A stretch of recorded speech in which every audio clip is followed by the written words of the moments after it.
Princess Diana shared the agony of her marriage split in a secret tape of a call with pop superstar George Michael.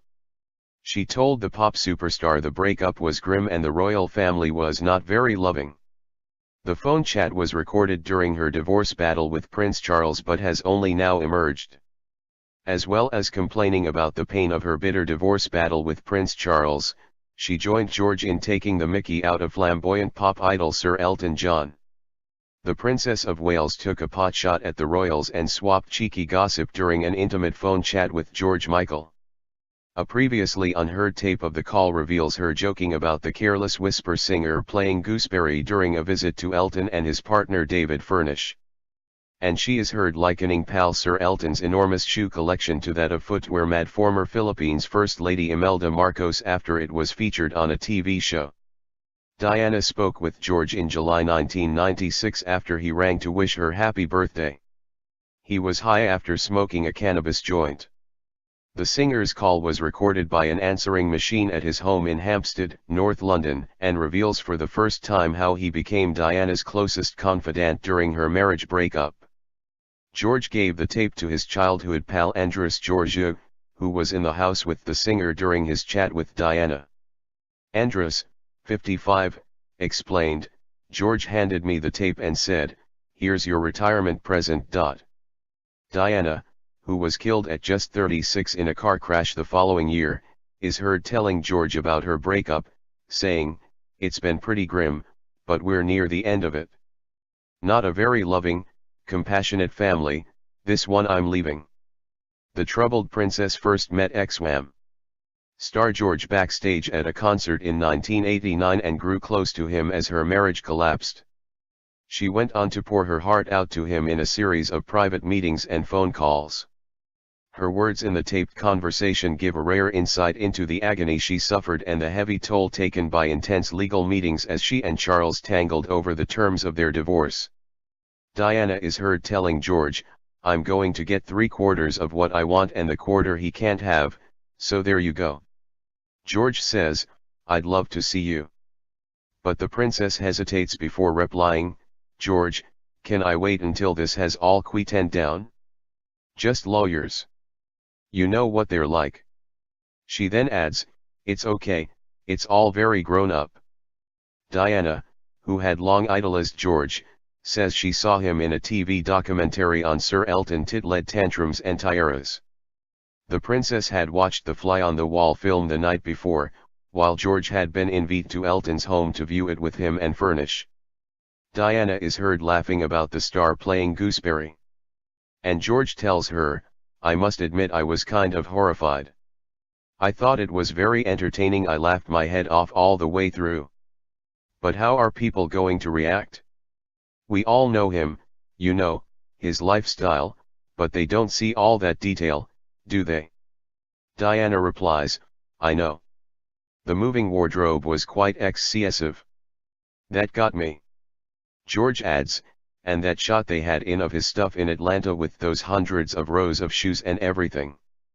The pair both laugh as Diana then quips, "Imelda Marcos, eat your heart out." The princess also asks George if life is treating him kindly. When he replies he is in love, she says poignantly, "Oh lucky you, lucky you." The tape of their chat had been kept in a safety deposit box since George, found dead at 53 last Christmas Day, gave it to Andrus.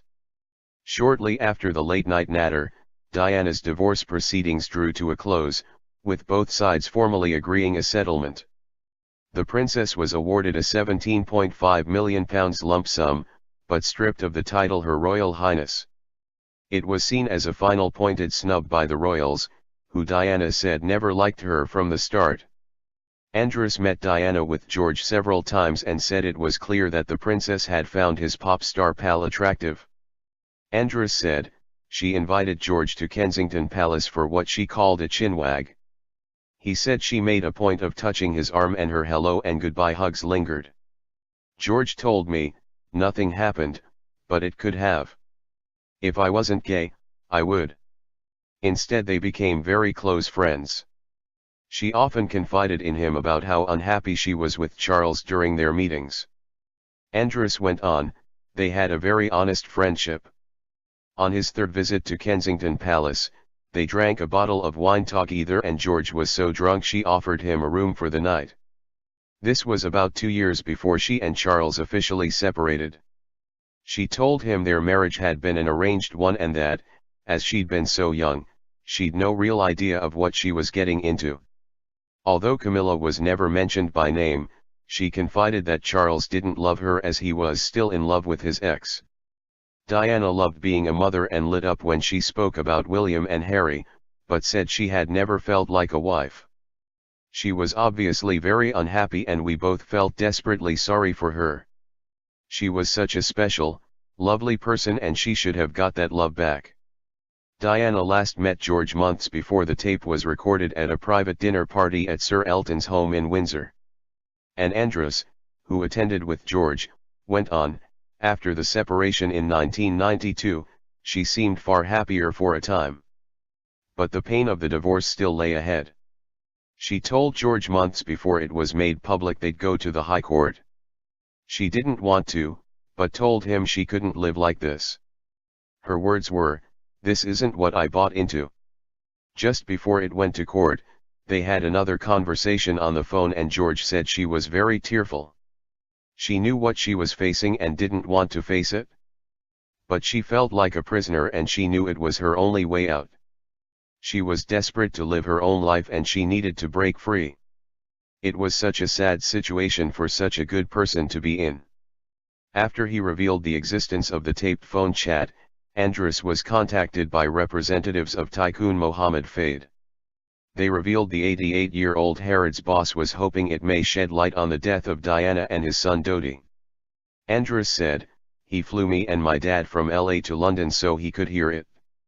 Sadly for him, the tape didn't have any of the clues he hoped for. It's just an incredible piece of history that gives an insight into the friendship between Princess